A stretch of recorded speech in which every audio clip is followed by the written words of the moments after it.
हमारे प्रभु नवीन नवीन चिंतन देते रहते, एक नया चिंतन कल का शाम का, ऐसा चिंतन पीछे नहीं हुआ।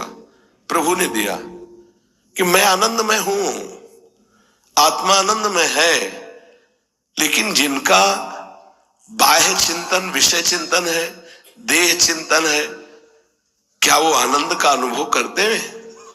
तो नहीं। तो मैं तो हूं ना आनंदमय। हाँ, तो फिर मैं आनंदमय हूं तो उनको आनंदित होना चाहिए, नहीं हो रहे। क्यों? क्योंकि चिंतन में आनंद है,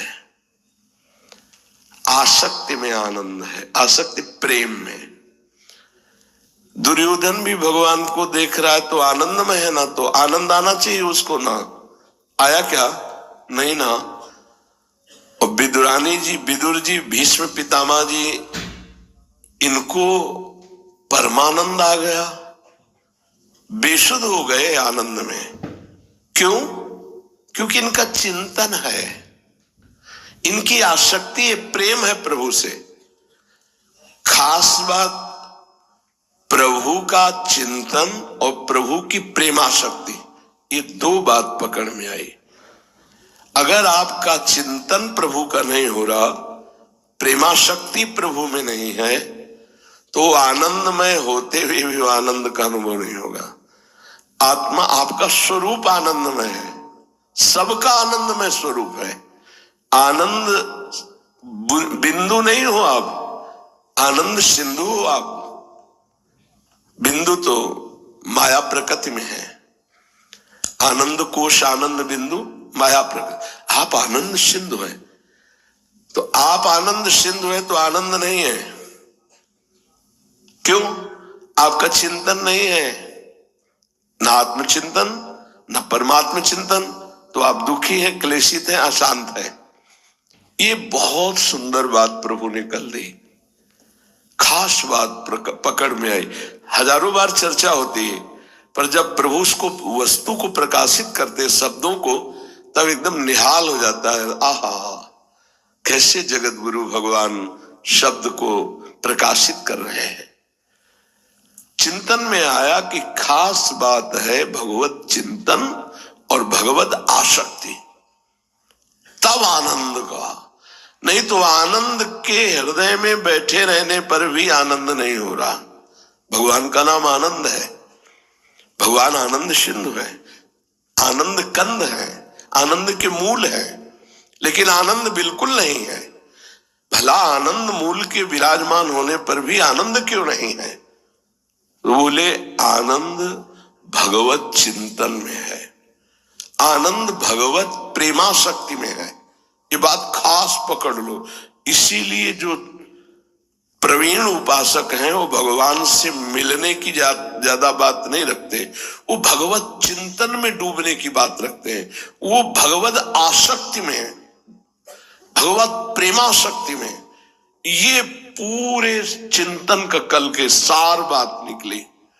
गाढ़ चिंतन, उतनी परमानंद, गाढ़ आसक्ति, उतने ही परमानंद। नहीं तो है सबके हृदय में, पर सकल जीव जग दीन दुखारी।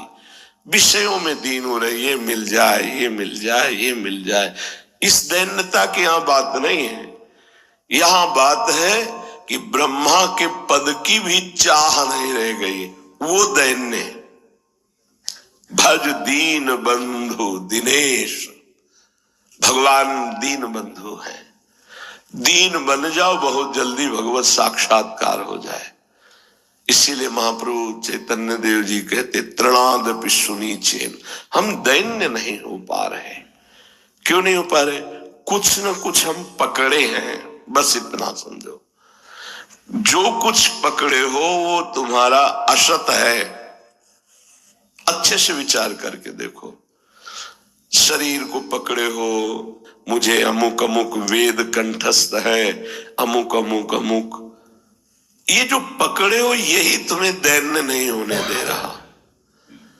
बड़े कृपा पात्र हैं जिनको कुछ पकड़ने को मिला ही नहीं। आपको यजुर्वेद करने, हमको वेद का क्या, हमको तो कुछ नहीं ज्ञान है। आपके पास क्या? कुछ नहीं है हमारे पास। आपको कोई रिश्ता नाता नहीं, कोई नहीं है हमारा। बड़े भाग्यशाली हैं जिनके अंदर ये बात है कि वो कुछ नहीं पकड़े, कुछ नहीं, कुछ पकड़े ही नहीं है। वो ऐसा ऐसा ऐसा बहुत होता है, ये बहुत होता है। ये प्रभु को आप नहीं प्राप्त कर पाएंगे। एक सुई को भी पकड़ लोगे तो आप भगवत प्राप्ति की बड़ी सूक्ष्म गली है, इसमें नहीं ले जा पाओगे। अगर सुई की भी आसक्ति और ममता है तो आप अंदर प्रवेश नहीं कर पाएंगे इस गली में। हमारे पास तो ढेर सारी ममता आसक्ति है, उसी को हटाने के लिए रोज सत्संग रूपी सोहनी लग रही। कुछ नहीं,